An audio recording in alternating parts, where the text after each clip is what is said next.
Hi everybody, Dr. VetTriage here from VetTriage. This interview that I had with Authority Magazine just came out, and I will post the link in the description. As you can see there, June 11, 2025. Now this is stuck behind a paywall. You can create a free account as well on their website if you want access to it. But in case that's a pain in the butt for people, we'll go through this article now. So, Shadi Arapage of VetTriage and how to build a purpose-driven culture that attracts top talent. An interview with Chad Silverstein. So this is my first time reading it as well. So we're going to be experiencing it for the first time together.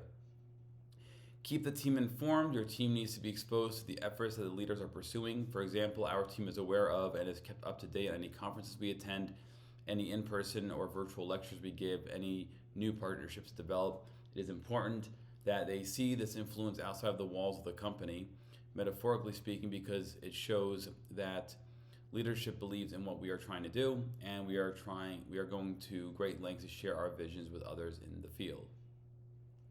Purpose has become the new currency of success in today's workplace, and leaders have prioritized mission-driven cultures are standing out in the war for talent. To explore this important topic, we are interviewing Dr. Shadi. Dr. Shadi Rapage's formal veterinary training began at Cornell University College of Veterinary Medicine 2006, DVM, and culminated at Long Island Veterinary Specialist, lives in 2015, where he received board certification in small animal surgery, diplomat of American College of Veterinary Surgeons.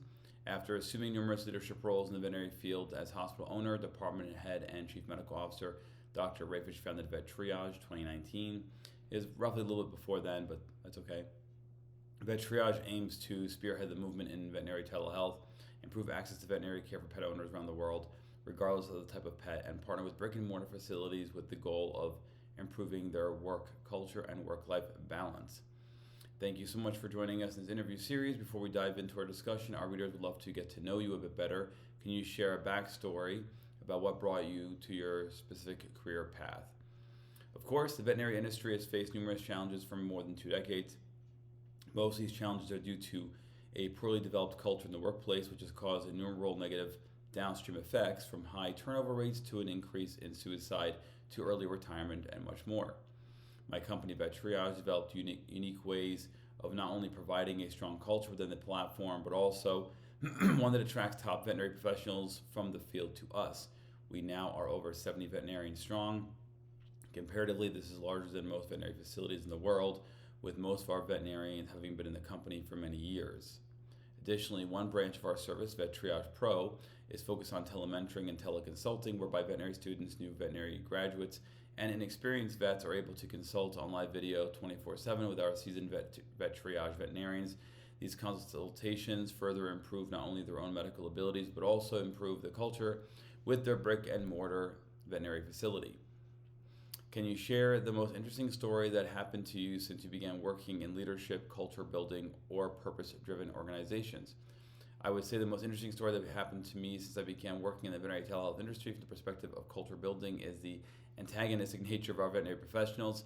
What I mean by that is our colleagues in brick and mortar practices recognize that they are struggling with a multitude of challenges that are best described as downstream complications of poor work culture and work-life imbalance. However, they also seem to be highly hesitant to exploring innovative and novel solutions to help solve these problems. VetTriage and VetTriage Pro aim to tackle these cultural challenges in novel ways. A former focuses on giving their clients veterinary triage, veterinary advice, and overall peace of mind. This is especially valuable during times a hospital reaches capacity or is closed after hours. The latter, VetTriage Pro, strengthens the confidence of their new veterinary graduates and experienced veterinarians, such that their medical skills improve and their client experience is optimized. Both these platforms result in drastic improvements, not just in culture building and maintenance, but also result in increased hospital revenue indirectly and directly. You are a successful leader. Which 3 character traits do you think most instrumental to your success? Can you please share a story or example? There are, of course, numerous character traits that are vital to becoming a successful leader, and despite any of our best efforts, I doubt there's any leader who would declare that they have completely figured out how to perfectly be successful in this role. It is also important to understand that this role evolves over time, not only as the leader evolves, but as their company and team evolves as well.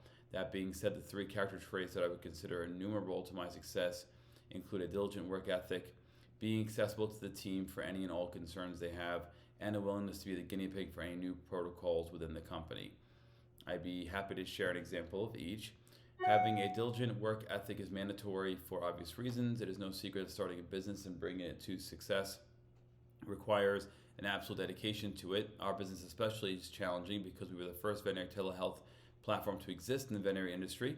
So we not only had the challenges that are typical of a new business, but also had the added challenge of launching a brand new service within the veterinary space. I managed all of the medical protocols and partnerships with our clinics and provided the telehealth sessions with pet owners 24/7 globally until we were able to hire a sufficient number of veterinarians to manage the sessions, allowing me to focus on growing the company. Meanwhile, my business partner ran the business management efforts, marketing, and technology 24/7 until we were able to hire a support team to manage some of these responsibilities. Your team needs to have access to you, the leader, at all times. One of the downfalls I see in brick and mortar facilities, especially those facilities that are growing over 100 team members, is that the leadership loses their connection with their team. That disconnect is typically replaced with middle management, but middle management will never be able to replace leaders. Nobody in a company setting can replace leaders. Leaders at the very top are the visionaries, setting the tone for not only the team, but also for the direction as a company as a whole. In order for myself as a leader to understand what my team needs from me, I need to not only be directly accessible to them, but also be able to address any concerns they have in a timely fashion. This shows the team that I am here to support them, and we are all in the thick of it. This accessibility also conveys empathy, as I am sacrificing my own work-life balance to address their concerns quickly. Lastly, I would never impose a new protocol on my team without first having experienced it myself. You cannot expect others to adhere to a new protocol without you as a leader having first tried it yourself. That allows you to find the inadequacies of that protocol and repair them, while also being able to anticipate any potential challenges your team may experience in the future as soon as this protocol is rolled out. As the leader who is implementing these new guidelines in the company, you are expected to know these guidelines better than anybody else in the team. The only way to accomplish all of this is to be your own guinea pig. Undoubtedly, this aspect of leadership that I consider very important is also time-consuming, filled with reworks and rewrites, but I assure you it will save you heartaches and even more time spent on it downstream. It is easy to prevent fires and extinguish them. Let's now jump into the focus of our interview. What does a purpose-driven culture mean to you personally, and why do you think it's critical for attracting top talent? As purpose-driven culture implies, very simply, a culture that is driven by the overall mission of the company. I would argue that the veterinary field is unique and that the members of the veterinary field are highly empathetic and sensitive individuals, a group of people who need to believe in the overall mission in order to find fulfillment of what the company is trying to achieve. There is no difference than other companies, of course, but because the veterinary field has the welfare of animals as a forefront of its mind, it is important to veterinary professionals. With VetTriage relying exclusively on veterinarians and veterinary support staff to operate effectively and efficiently, the culture built requires that all team members believe in the overarching goal of the platform. So in my opinion, it may be very difficult, even impossible, to cultivate and maintain positive culture if the team inherently does not believe what the company is trying to achieve. That purpose is what is going to drive the culture. If they do not receive a purpose, if they do not perceive a purpose of the company that is in alignment with themselves, both professionally and personally, then no other means of improving and maintaining a healthy culture will be successful. How do you identify and define the mission or purpose of your organization? What is inspired by a particular event, challenge, or insight? This is an easy question for me because I've been a veterinarian since '06, so I understand what is needed from our company from the perspective of the veterinarian as well as the pet owner. Identifying and defining the mission of VetTriage was the easiest part. It is a service that has been sorely needed for decades, so through my training and clinical experience, I was able to substantiate the overall purpose and goals. It was not a matter of why, but a matter of when. Therefore, it was not necessarily inspired by any particular event, but a series of observations and personal experiences throughout the field. If I had to list insights that inspired this, I would say that repeatedly hearing veterinarians, especially new graduates, refuse to encourage or even discourage interested young people from joining the field. This was one of many pivotal realizations that inspired VetTriage Pro, giving newly graduated veterinarians an easy and efficient means of accessing seasoned veterinarians at any time. We can give them the confidence and assurance they need professionally and personally to not only provide the best medical care they can for their client and patient, but to reignite their love for the profession they work so hard to achieve. In doing that, their positive perspective of the field will translate to their clients, their patients, their team, their colleagues. It will keep them in the profession for a long time while also inspiring young people to join. This in turn not only helps with the veterinary shortage, but also brings into the profession a host of new ideas and perspectives to further improve the field. What are the key steps leaders can take to embed purpose into the day-to-day operations and decision-making of the company? This is a great but complex question to answer, so I will mention one or two steps that I believe are important for leaders to embed purpose in the operation and decision-making of their companies. I think that it's very important to continue to both renew current operations as well as establish new and innovative service offerings or job functions. For example, for those team members that have been with the company for years, the day-to-day operations could eventually become stale or repetitive. Finding ways to rejuvenate the foundational elements of the company so that the team does not become bored or lose the spark of the overall purpose is vital to keep their interest alive. Second, the company needs to continuously progress in order to stay competitive in the market. This also rejuvenates the team members because they see leadership as focusing on the future. These newer services or functionalities of the company are the primary interest to leaders. This shows longevity of the company. It shows long-term commitment the leaders have to the company. It also shows that the leaders are not afraid of taking risks or pushing the boundaries in order to make the company even better than what it was and what it is currently. This will both directly and indirectly inspire the team and reinforce their dedication to what the company is aiming to achieve. What role does leadership play in championing and modeling a purpose-driven culture? Can you share an example of how you or another leader helped reinforce your organization's purpose? I would argue there is no world in which championing and modeling a purpose of a culture can occur without the leader. Therefore, the role of the leader is to literally create the purpose of the organization and create the culture that is needed to not only support the purpose of the company, but also attract talent to the company through purpose-driven culture. So the role the leadership plays with this is creating the mission, and then from there, creating the culture that is needed to support that. And then finally, creating a system where the culture is not only cultivated, but also evolves as the company continues to evolve. In fact, these stipulations will also be constantly reevaluated, reworked, and re-implemented as time goes on, because purpose and culture, like many things in life, are not stagnant or static affairs. They are volatile, fluctuating, and in constant need of nutrition to stay alive and grow. There are several examples I can give with how VetTriage helps reinforce the purpose. We have twice-a-year meetings with our entire staff on live video, where we not only share the progress we've made over the past 6 months, but also share what exciting future plans are in store. In addition, this allows everyone a safe space to discuss any concerns, ideas, or thoughts they have related to the platform. They also have the opportunity to share those privately to me if they feel more comfortable with that. We continuously upload daily videos on our YouTube channel to help educate our team members on the most recent developments in veterinary medicine, packaged in a succinct manner. We also use that channel to educate our team members the newest developments in veterinary telehealth specifically.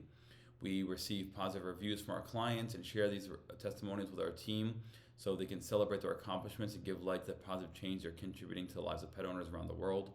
Perhaps most influentially, we contribute to the purpose of and culture by providing feedback. It is important to us and to them that they feel and know they are doing the best work they possibly can within the confines of what the platform is designed to do. Regular feedback not only highlights their success, but also challenges their mistakes. The opportunity to grow professionally in our platform stems from this. This feedback is not only appreciated by a team, but even sought after by them. In these ways and more, leadership reinforces the purpose. How do you handle skepticism or resistance from team members or stakeholders who may not immediately understand the value of focusing on purpose? It is not realistic nor effective to force individuals to believe what you believe. They have to be shown this both directly and indirectly by the actions we take as an organization. Individuals who are intent on contributing their best to their platform will relieve themselves of their skepticism over time. All of the positive contributions to a purpose-driven culture that we discussed above will contribute to removing skepticism. However, we must also not dismiss the reality that not every individual is the ideal team member for your platform. In fact, most are not a fit to be on the team. It is a fallacy that maintaining a toxic individual on your team in order to fill a spot is better than waiting to fill a vacancy with a truly credentialed person, while in the meantime, the rest of the team shares an increased workload. In essence, perhaps despite your best efforts in relieving an individual's skepticism through positive means such as continuously progressing the company, moving the company forward, providing educational materials, sharing feedback, meeting with them individually in groups, etc., Those whom are skeptical or resistant from the beginning and who have no intention of growing or adapting will invariably find reasons why your methods are ineffective, and they can and will choose to find their happiness elsewhere. Okay, let's talk strategy. Based on the experiences, can you share 5 steps to build a purpose-driven culture that attracts top talent? Number 1, contagious excitement. For example, when interviewing a candidate for a position in your company, you'll be discussing the goals of the company. This, of course, includes vision and future paths. As a leader, you ought to be displaying an obvious and contagious sense of excitement for what the company is trying to achieve. This excitement should be palpable to the candidate. In that way, you have inspired them to share your vision, and these are the individuals who contribute to a purpose-driven culture in the company. Number 2, larger-than-life goals. We are unique with VetTriage in that we have sought to tackle challenges that are endemic in the veterinary field and to do so in a novel way. It is insufficient to propose goals of the company that are expected or already known within the public sphere. You need to create goals that are beyond the scope of what talent you are bringing to the company has known or even can envision. This contributes to taking on individuals who will share your vision and contribute to a purpose-driven culture in the company. Number 3, internal collaboration. It does not make sense to employ incredible talent on your team and then not afford them the ability to collaborate and communicate amongst themselves to discuss anything you desire to discuss. This collaboration could occur publicly between individuals in the company or privately between individuals unbeknownst to leaders. This provides a means of moving the company forward by identifying problems that the team has recognized but the leadership may not be aware of. Promoting constant conversation between your team members provides an internal barometer for what the culture is currently like and gives you the opportunity to identify and tackle novel problems in novel ways. Number 4, keep the team informed. Your team needs to be exposed to the efforts that leaders are pursuing. For example, our team is aware of and is kept up to date on any conferences, any lectures, any new partnerships. It's important that they see this influence outside the walls of the company because it shows that leadership believes in what we are trying to do, and we are going to great lengths to share our visions with others. And number 5, tangibles.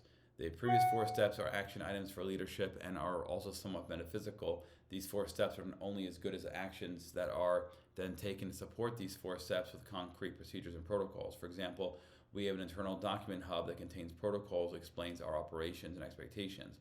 As dry and rudimentary as it may seem, those individuals that share your purpose-driven culture and vision for the company will ingest these protocols with excitatory anticipation.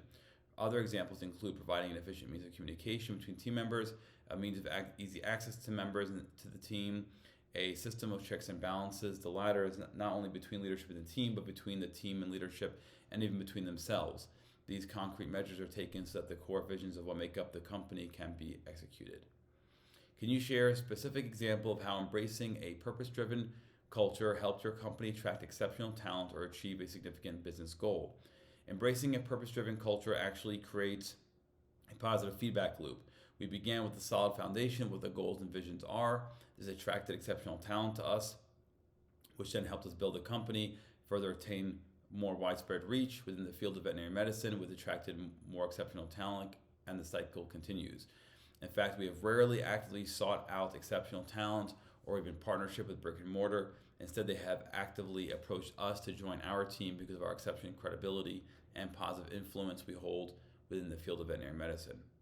What advice would you give to leaders for smaller companies or startups who want to build a purpose-driven culture but don't know where to start? It all begins with the foundation. The foundation is the vision. What is it that you're trying to achieve? What is your why? From there, you can create a handful of goals, some of which are immediate short-term goals, some are long-term, others are incredibly lofty. For those goals, you can then create a structure that can help the company and support the company once you arrive at those goals. These would include things like communication between team members, providing feedback, procedures to help train new personnel, checks and balances. This creates a self-running machine, procedurally speaking. These tangible items will give structure to the culture created at the company's foundation, and that the culture will be supported by the vision of these tangibles. What are some common mistakes leaders make when trying to create a purpose-driven culture, and how can they avoid them? It may be a very common detrimental mistake that leaders make when trying to create a purpose-driven culture is to not sufficiently solidify their foundation. It seems that the primary focus is on revenue and hitting those big numbers, and they build their purpose and therefore their culture from that vantage point. I would argue that if you begin with the foundation that explains your purpose and create and cultivate a culture that further reinforces the purpose, revenue will come naturally. How do you ensure that your organization's purpose evolves and remains relevant as your company grows and the world changes? If you are the leader of an organization, then you are fully aware of the competition that exists. As a leader, you're able to project what competition could exist in the future. Those things should motivate you to figure out not only where your company's own weaknesses are, but also where the field is going. We are fortunate with VetTriage because we are spearheading the movement since day one. VetTriage was seen as the leader of veterinary telehealth at launch, and we continue to hold that title 6 years later. What is also interesting is that leaders are not the only ones who have their pulse on the market. Your dedicated team, assuming you have been successful in creating a team that is dedicated to your organization, will actually alert the leaders to any news that they encounter that may have direct or indirect implications to the organization now or in the future. This may be one of the highest compliments you can receive as a leader because it shows that not only are your teammates invested in events that occur outside the organization, but also are keen on keeping your organization successful in the future. What trends or shifts are you seeing in the workplace regarding purpose, and how do you think these will shape the future of the business? It is becoming increasingly clear that not only do veterinary professionals desire to achieve a stable work-life balance, but they are also seeking multiple streams of revenue. This is important because it outlines that the purpose of your company is not only what the goals of the organization are, but also the goals of the individual team members. Their vision is in alignment with that of the company, and if you've been successful in establishing this culture, but you have to recognize that they have their own visions for what they want in their own lives. So it's important, if possible, to modify the requirements of your team within your organization to better fit what they are looking for as these trends continue to change over time. This will not only reinforce their dedication, but also further attract exceptional talent to you.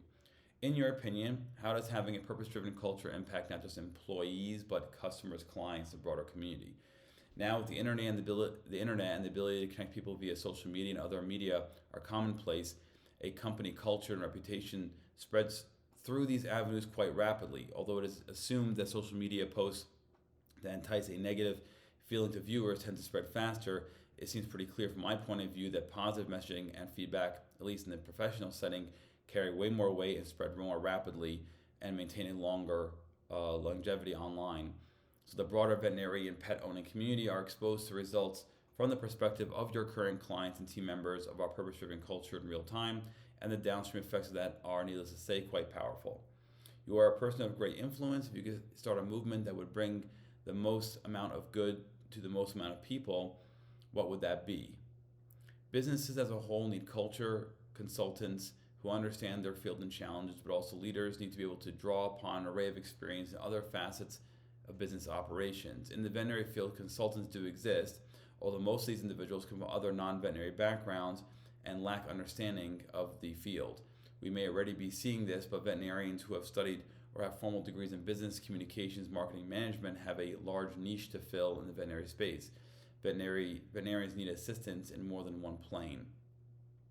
VetTriage and VetTriage Pro are potent examples of that, but also we need to complement our efforts with boots on the ground. Veterinary consultants visiting brick and mortar facilities, as well as providing resources or education via talks and webinars, would be incredibly valuable in my opinion. Those who are providing this current role are fine at it, but I believe if we were to see an uptick of veterinarians taking on this role, it would add an immense value to such consultation services, and their impact would resonate deeply. How can readers further follow you online? VetTriage and myself have social media platforms on YouTube, Instagram, X, Facebook, and LinkedIn. If any one of your readers are owners or practice managers of veterinary facilities, universities, shelters, boarding facilities, clinics, hospitals, they are encouraged to reach out to us, and we can set up a video call, talk about partnership and what that looks like.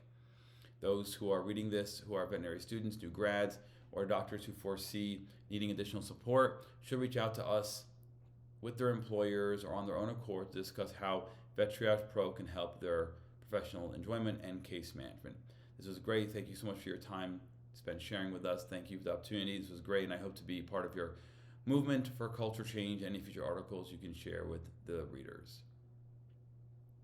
There we go. Pretty cool. So obviously it's hard to say everything that you're trying to say in these types of medium, and there are certainly some typos in here that I found, But regardless, overall, very good. These are articles that are novel for me to